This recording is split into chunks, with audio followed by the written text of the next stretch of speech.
One of the main things you learn from driving across Africa is that Africa is about community. After spending the night in somebody's shop doorway and waking up and thinking, oh no. Having been a mechanic myself, I took a look at the car and I thought, oh my God, there is no way this is going to run again.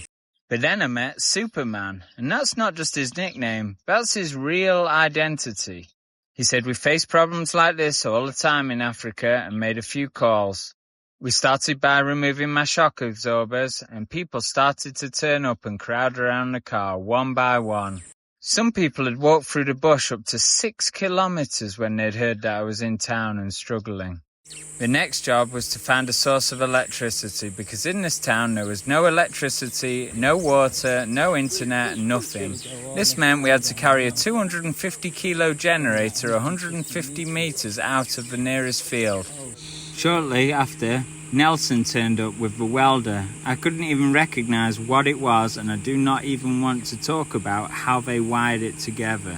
Thank God there were no health and safety officers on duty, because the job would have been finished before it had even started. Luckily, however, Nelson had taken some precautions. He'd brought his fake Ray-Bans for wearing while welding.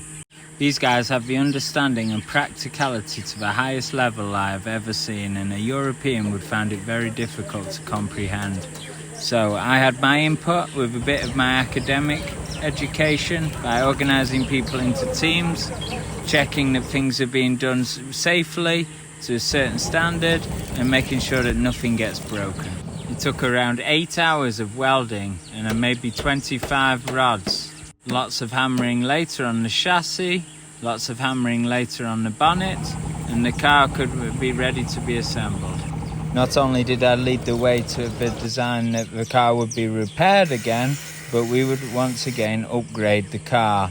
We used 2mm sheet steel instead of a 1mm tin which originally held the suspensions, so that now they would be set in place even stronger than when they left the factory. After all the repairs, the car could finally roll again but wouldn't start. Then I found a fuel injection fuse had blown and Superman got really excited.